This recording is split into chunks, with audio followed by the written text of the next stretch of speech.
Everyone. आज की class में हम लोग डीआई में सेट नंबर 4 को डिस्कस करने जा रहे हैं। 3 सेट्स आपको करा चुके हैं, हम लोग ने करा दिया है। तो आज हम लोग 4 डिस्कस करेंगे। और क्योंकि तीनों सेट अगर आप अच्छे से देखिएगा उसमें बहुत सारी कैलकुलेशन मैंने काफ़ी टाइम ले लेकर कराया है कि आप एक्चुअली वो क्वेश्चन तो आपका 1 मिनट 5 मिनट 2 मिनट में हो जाएगा। बट उसमें मैंने एक एक पॉइंट को डिस्कस कर रहा हूँ मैं कि आप ये कर सकते हैं, आपको इतना लिखना है, आपको ये चीज़ देख करके आंसर कर सकते हैं, ऑप्शन को कैसे आपको देखना है। तो मेरा जो मेन पॉइंट ये है कि डीआई तो हम लोग सॉल्व करेंगे ही करेंगे, लेकिन डीआई के अंदर क्या क्या थॉट्स आपके अंदर आने चाहिए जिससे एग्जाम में आपका टाइम बचे, है ना। तो वो उस चीज़ पे मेरा मेन फोकस है यहाँ पे।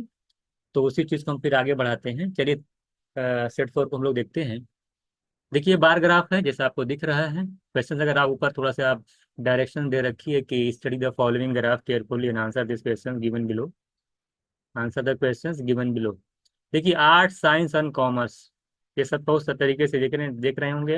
आर्ट साइंस एंड कॉमर्स ये दे रहे, नंबर ऑफ स्टूडेंट दे रखा है और आर्ट साइंस एंड कॉमर्स कौन कौन लिया ये दे रखा है। कॉलेज है और ये जो MNOP है ये कॉलेज का नाम है। MNOP क्या है? ये कॉलेज का नाम है।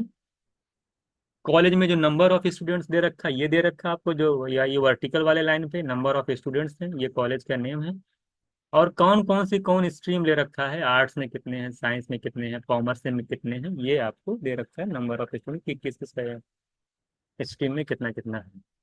तो जो पहला क्वेश्चन आपसे पूछ रहा है, आई थिंक आपको सारी चीजें समझ में आ गई होंगी कि ग्राफ में क्या दे रखा है। तो फर्स्ट क्वेश्चन जो पूछ रहा है आपसे कि what is the difference between the total number of students studying in college M and those in studying in college P. M में और कॉलेज पी में जो नंबर ऑफ स्टूडेंट का डिफरेंस पूछा है, ये नहीं पूछा कि कॉमर्स में है, पूरे स्टूडेंट का डिफरेंस पूछा है। एम में जितने नंबर ऑफ स्टूडेंट टोटल हैं और एन पी में जितने नंबर ऑफ टोटल स्टूडेंट्स हैं उनका डिफरेंस क्या है। अगर मैं एम में बात करूं, देखिए देखिए अब मैं बोला एडिशन होगा तो सिर्फ स्क्रीन पे देख करके, अगर मैं एम की बात करूं तो आप देख रहे हैं ये है 3 स्ट्रीम में तीनों मिला करके देखिए नंबर ऑफ स्टूडेंट कितने कितने हैं। आर्ट्स में 51.52 एंड साइंस में 40 एंड कॉमर्स में 36.5। अगर मैं इसको ऐड करता हूँ तो 5 4 देखिए 9 और 3 12 यानी 120, 10 और 6 7 127 127 और 0.2 0.5 करेंगे तो आप जानते हैं कि 127.7 यहाँ से लिखना स्टार्ट करेंगे। ओवरल ऐड कर दिया। एडिशन कैसे करा हुआ, एडिशन का क्लास देख के आइए।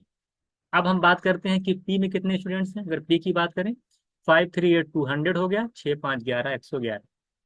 डिफरेंस पूछा है तो आप आसानी से निकाल लेंगे। देखिए लास्ट में 7 आएगा, ये 0.7 है ना, ये कंप्लीट नंबर है, ये 0.7 है तो 7 तो कहीं जाएगा नहीं। जिसके लास्ट में 7 हो, देखिए एक बात देखिएगा ऑप्शन पे, आप देख रहे हैं कि यहाँ पे भी 2 जीरो है, यहाँ पे भी 2 जीरो है, यहाँ पे भी 2 जीरो है, यहाँ पे भी 2 जीरो है। मैं कुछ नहीं करता आंसर कर देता, मैं देखता 2 2 जीरो है। नंबर मैं देख रहा हूँ कि यहाँ पे 161 है, यहाँ पे 163 है, यहाँ पे 158 है, वहाँ पे 167 है। चारों ऑप्शन में डिजिट देखिए अलग अलग है, एक में 1 है, एक में 3, एक में 8 है, एक में 7 है। मुझे लगा यार जब 0 0 से मतलब नहीं है, सबका लास्ट डिजिट अगर अलग अलग है। और एक बहुत बड़ी हिंट यहाँ पे ये मिल गई कि जो एम में नंबर ऑफ स्टूडेंट्स हैं ये पॉइंट के बाद देखिए कुछ पार्ट इंटीजर पार्ट होगा, फिर डेसिमल वाला पार्ट है। डेसिमल में देख रहे हैं 0.7 आ रहा है और ये होल नंबर आ रहा है पूरा। यहाँ पे होल नंबर प्लस 0.7 साथ में आएगा। जब इनका डिफरेंस निकालेंगे तो ये 0.7 कहीं नहीं जाने वाला, ये साथ में ही रहेगा। जैसे मैं आपसे कहूँ कि भाई मेरे पास 10.7 है, इसमें से चाहे आप 4 माइनस कर दीजिए, चाहे 5 माइनस कर दीजिए, कोई 6 माइनस, अगर कोई होल नंबर माइनस करते इस तरह से, मतलब कि कोई अगर इंटीजर माइनस करते हैं जैसे 4 5 6 डेसिमल नंबर वाला नंबर नहीं, 4 5 6 7 इस तरह से कोई नंबर माइनस करेंगे तो क्या 0.7 हट जाएगा? नहीं हटेगा। 4 माइनस करेंगे 10.7 में से तो 6.7 आएगा, ये भी तब भी 7 लास्ट में आएगा। अगर 5 माइनस करेंगे 10.7 में से तो 5.7 आएगा, 7 माइनस करेंगे तो 3.7 आएगा। तो वही बात मैं कह रहा था, मैं स्क्रीन पे देख करके आंसर कर देता। जब 0.2 0.5 करता 0.7, यहाँ पे देखिए 127 तो आएगा, जो भी होल नंबर आएगा यहाँ पे पॉइंट आएगा। यहाँ पे देख रहा हूँ कि डेसिमल है ही नहीं, होल नंबर है, तो जब माइनस करूंगा तो ये 0.7 हटेगा ही नहीं। तो आप सिर्फ 7 को देख करके आंसर कर सकते थे, जिसके लास्ट में 7 हो तो यहाँ पे 7 दिख रहा था, मेरा आंसर हो जाता। ये पेन फ्री हो जाता, लास्ट डिजिट को देख करके आप आंसर कर सकते थे। और मैंने कैलकुलेशन में बताया है कि जब नंबर अलग अलग हो तो जीरो से मतलब नहीं होता है, सिर्फ नंबर पे फोकस किया जाता है। और इस यहाँ पे हमने नंबर का जो लास्ट डिजिट है 7 को देख करके स्क्रीन पे दिख गया कि पॉइंट समथिंग आ रहा हो हमेशा साथ में रहेगा, उसी को देख करके आंसर कर देता मैं, 7 को देख करके आंसर हो जाता लास्ट ऑप्शन। वैसे आप मगर माइनस करेंगे 7 में, जीरो में से 7 हो गया, देखिए 6 आ गया और 1 हो गया, और देखिए निकाल लेंगे तो आपका आ जाएगा, यहाँ पे निकाल लीजिएगा, ठीक है। 16 पॉइंट कितना रहा, 16.7 आएगा, तो 160, देखो डेसिमल से मतलब नहीं है, नंबर देखो 167, तो 167 देखिए यहाँ आ जाएगा। ये सुवन ये 16.7 आया है ना, तो यहाँ पे पढ़ेंगे नंबर ऑफ इन थाउजेंड कहा है, तो 100 से 1000 से मल्टीप्लाई हो जाएगा, तो यही आंसर आपका आ जाएगा। तो ये सब हमको नहीं दिमाग में रखना था, हमको ऑप्शन देखना था कि भाई जीरो है, उसके अलावा नंबर अलग अलग है, और लास्ट डिजिट सबका अलग अलग है, पॉइंट लगा है वो कहीं नहीं हटेगा, सात लास्ट में आएगा, मेरा आंसर हो गया। अगर मैं सॉल्व भी करता तो मैं ऐड करके 127.7 लिखता, यहाँ पे लिखता मैं 111, माइनस करता 16.7 आता, मैं नंबर पे फोकस करता, 167 है ना, हाँ 167 देख के आंसर कर देता, मुझे जीरो से मतलब नहीं था। आप मैंने पढ़ाया है कि जब जीरो दिया हो नंबर अलग अलग हो सिर्फ नंबर फोकस किया करिए, है ना। तो ये सारी कैलकुलेशन में मेन इंपॉर्टेंट है, तो यहाँ पे सारा खेल कैलकुलेशन का था, 7 को देख करके आसानी से आंसर किया जा सकता था। चलिए इसी डीआई के अंदर हम लोग सेकंड क्वेश्चन देखते हैं, क्या कह रहा है कि what is the total number of students studying in all college together, सभी मिला करके। आपके दिमाग में फिर एक बात आनी चाहिए यार, जब सबको मिला करके ऐड करना है, और यहाँ पे आप देख रहे हो यार 0.2 0.5, ये तो यहाँ पे तो पॉइंट में कुछ आएगा, अभी तो आपने ऐड किया था 127.7, ये पूरा है, इसमें डेसिमल नहीं आएगा, इसमें डेसिमल नहीं आएगा, इसमें डेसिमल नहीं आएगा, ये वाला नंबर कहीं नहीं जाने वाला, यानी सात लास्ट में तो आएगा ही आएगा। भाई हमको जीरो से मतलब नहीं है, हमको नंबर पे फोकस करना है। यहाँ 5207, 5207, यहाँ 5108, यहाँ 5209, यहाँ सबका लास्ट डिजिट 9 2 7 8 अलग अलग है, और 7 कहीं नहीं जाने वाला, यानी बी ऑप्शन आंसर हो जाएगा।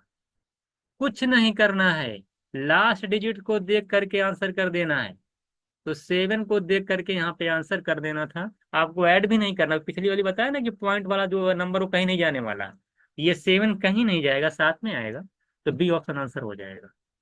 ये सब चीजें कैलकुलेशन में मैंने रखी है, डीआई के अंदर मैंने आपको बताया कि कैलकुलेशन मेन इंपॉर्टेंट है, अगर आपको एडिशन लास्ट डिजिट डीएस सब कनेक्ट रहेगा तो आप देख देख करके आंसर करेंगे। तो ये हो गया आपका बी ऑप्शन, इसमें सॉल्व करने की जरूरत नहीं है, अगर आपको सॉल्व ज्यादा शौक लगा तो आप ऐड करके लाएंगे तो वही आएगा, ठीक है। तो यहाँ पे बी ऑप्शन मेरा राइट हो जाएगा, हमने सिर्फ 7 को देख करके आंसर कर दिया, क्योंकि हमने कैलकुलेशन में इस चीज को पढ़ा था। अब हम लोग इसी डीआई में क्वेश्चन नंबर थर्ड देखते हैं, क्या कह रहा है, कह रहा है कि what is the respective ratio of the students from the faculty of science from college M and N together. M और एन में साइंस में टोटल नंबर ऑफ स्टूडेंट कितना है, अगर एम की बात करें तो यहाँ पे, एन की बात करें यहाँ पे है, एम में कितना है देखा जाए अगर, तो अगर आप एम की बात कर रहे हो तो आप देख रहे हैं कि एम में 40 है, और एन में अगर बात करें तो कितना है 50 है, तो 40 और 50 है, साइंस साइंस का मतलब ब्लू कलर वाला, देखिए ब्लू में क्या है 40 है साइंस, एम में ब्लू यानी साइंस यानी 40 स्टूडेंट्स, एन में देख रहे हैं ब्लू वाला 50, 40 और 50 ऐड करेंगे तो 90 आएगा, रेशियो निकालना है। कह रहा है कि college O and P together same faculty में ओ और पी में बताइए, यानी साइंस में ओ और पी का स्टूडेंट देखना है, तो ओ वाले में साइंस में 30 है, पी वाले में साइंस में 56 है, तो 56 और 30 अगर आप ऐड करेंगे 86 आएगा, यहाँ से रेशियो निकाल लेंगे, दो से कैंसिल कर दीजिए, 45 और 43 आएगा, तो मेरा ऑप्शन कौन सा आ गया, 45 43 ना, तो पहले क्या था, ठीक है, और ओ और पी, ठीक, तो 45 43 यानी सी ऑप्शन ही मेरा क्या हो जाएगा, राइट आंसर हो जाएगा, मुझे लगता है इसमें भी कोई दिक्कत नहीं आने वाली। ये आपका आसान क्वेश्चन था, देख करके आप आसानी से आंसर कर सकते थे, इसमें 45 और 43 आएगा। क्वेश्चन नंबर 4 देखिएगा, इसी में कह रहा है कि the number of students from the faculty of science, फिर फैकल्टी ऑफ साइंस का क्वेश्चन है, from college N, college N में अगर देखा जाए, साइंस में अगर बात की जाए तो 50 है, गैस दिख रहा है आपको 50 नंबर ऑफ स्टूडेंट्स है। तो आपसे कह रहा है कि the number of student from the faculty of science from college N are approximately देखिए डीएस अप्रोक्स में पूछा है, कह रहा what percent of the total number of student studying in that college, इसी कॉलेज में टोटल नंबर ऑफ स्टूडेंट का कितना परसेंट है साइंस में पढ़ने वाला स्टूडेंट्स। तो एन कॉलेज में साइंस में 50 स्टूडेंट्स हैं, वो कितना परसेंट होगा इसी कॉलेज में टोटल नंबर ऑफ स्टूडेंट का। अगर मैं total number of student N में अगर बात करूं तो 65 50 ऐड करिए, 6 5 11 3 14 यानी 140 और 5 3 8 148 ऐड करना जानते हैं आप। तो 50 अपॉन 148 अगर 2 से कैंसिल करता हूं मैं तो 25 अपॉन आएगा 74। आप देखिए फिर कैलकुलेशन की बात आती है, कैलकुलेशन की फिर बात आती है।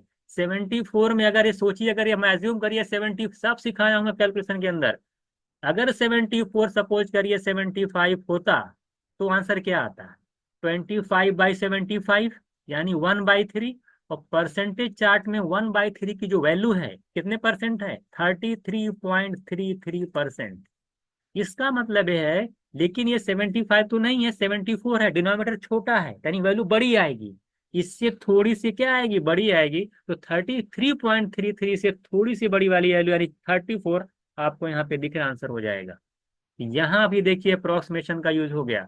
अगर 148 को हमने 2 से कैंसिल किया, मैंने कहा अगर 74 75 होता तो 1/3 आता, 25/75। 1/3 में ओरली जानता हूँ कि 33.33% होता है, लेकिन 74 है, 75 पे आया ना 33.33, 74 यानी डिनोमिनेटर छोटा है तो वैल्यू 33.33 से थोड़ी सी बड़ी आएगी। एक ही ऑप्शन आपका दिख रहा है, ऑप्शन है इज राइट आंसर।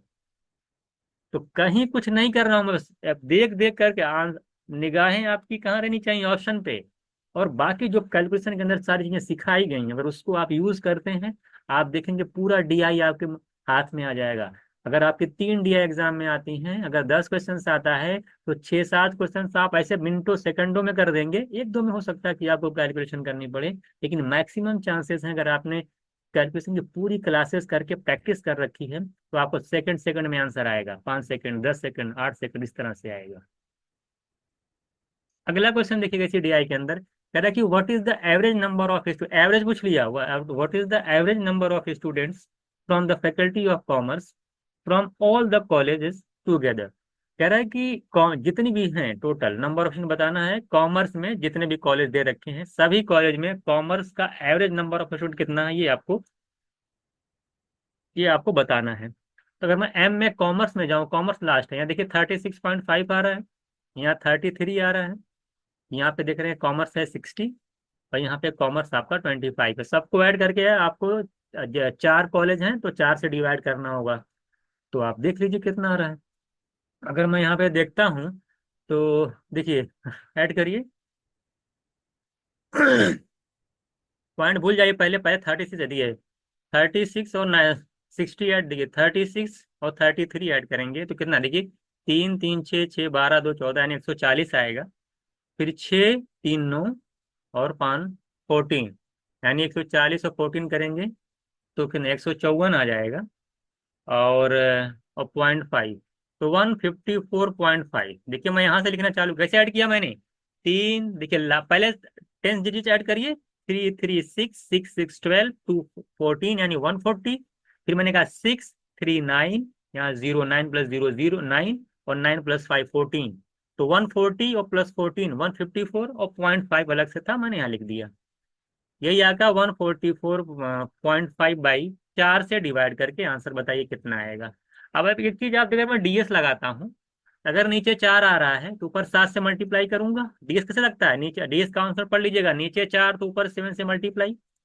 अगर 7 से मल्टीप्लाई करता हूँ तो 5 4 9 कैंसिल हो जाएगा, 5 प्लस 1 करूंगा 6 इंटू 7 करूंगा 42, 42 का मतलब 6। डीएस जिसका 6 होगा मेरा आंसर हो जाएगा 8। देखिए इसका डीएस कितना है, 6 3 9, 8 5 13, 5 18 9 आएगा, ये तो नहीं होगा। 6 3 9, ये देखिए 9, ये भी नहीं होगा। ये देखिए 8 8 2 5, इसका डीएस और इसका डीएस सेम आ गया। आप यही देखिए दो, डीएस से दो ऑप्शन कैंसिल हो गए लेकिन डीएस से दो ऑप्शन आपके बच गए। अब इन दोनों में से कोई ऑप्शन हो सकता है आपका, इसलिए आपको क्या करना पड़ेगा, अब आपको डिवाइड करना पड़ेगा। डिवाइड करके देख लीजिए, देखिए इसमें 2 डिजिट सेम है, तीसरी डिजिट 8 आ रही है, तीसरी डिजिट तक 3 डिजिट तक ले जाइए आंसर आ जाएगा। कैसे? डिवाइड करिए, 4 3 जा 12, 15 था ना, 3 जाएगा 34 होगा, 4 8 जा 32, 2 बचा 25 जाएगा, 4 6 जा 24। 386 के बाद मत जाइएगा, 386 यहाँ पे दिख रहा है, इसके बाद आपको नहीं जाना, सब सिखाया हूँ कैलकुलेशन के अंदर। 3 डिजिट के बाद आंसर, आप चूंकि डिजिट आगे तो सेम ही है, तो 386 देख करके आप आंसर कर देंगे, यानी सी ऑप्शन मेरा आंसर हो जाएगा। सबसे पहले मैंने इसमें डीएस लगाया, तो डीएस लगाने से, डीएस कैसे लगा देख लीजिए, कुछ लोग डीएस नहीं लगा पा रहे हैं। 154.5/4 में अगर डीएस लगाना है, तो मैंने कहा नीचे 4 तो ऊपर 7 से मल्टीप्लाई, सब समझाया हूँ डीएस अच्छे तरीके से। नीचे कैसे, क्यों 7 से मल्टीप्लाई करते हैं, नीचे का 1 बन जाता है, मैंने डीएस कॉन्सेप्ट में डिटेल्स में बताया है। तो यहाँ पे देखिए 5 और 9 कैंसिल हो जाएगा, 5 + 1 6, 6 का मैं 7 में मल्टीप्लाई करूंगा तो 42 आएगा, और 4 + 2 करूंगा तो यहाँ पे डीएस आएगा 6। तो इसमें डीएस 6 दो ऑप्शन में आ रहा था, ए और सी में, ये मैच खा गया। अब इसलिए तो दिक्कत पड़ गई, अब तो मैं कैसे ठीक करूंगा। और लास्ट डिजिट सबका सेम आ रहा था, इसलिए हमको डिवाइड करना पड़ा, वो आसान डीआई डीआई था, डिवाइड करके 386 से मैंने मल्टीप्लाई। हालांकि इसमें इतना जरूरी नहीं है कि आप डीएस लगाइए, आप डायरेक्ट डिवाइड करके 3 डिजिट तक जा करके आंसर कर सकते थे। लेकिन आप एक चीज फंस जाते, तब आपको, जो कि यहाँ पे 386 आ रहा था, तब आप थोड़ा सा फंसते, है ना, डिवाइड करना पड़ जाता। लेकिन डीएस से 2 ऑप्शन कट गया तो तुरंत मेरा आंसर आ गया। तो डीएस से मैंने 2 ऑप्शन कैंसिल कर दिया, उसके बाद 3 डिजिट तक डिवाइड किया, मेरा आंसर आ गया। तो ये सब चीजें आप सीखते जाइएगा कि क्या क्या चीजें की जा सकती हैं, है ना। तो इस तरीके से आप देखें, तो इस तरीके से आपने देखा कि हम लोगों ने यहाँ पे डीआई का जो सेट नंबर था आपका 4 डिस्कस किया। नेक्स्ट क्लास में हम लोग जो है डीआई का, डीआई के अंदर हम लोग जो है सेट नंबर 5 को डिस्कस करेंगे।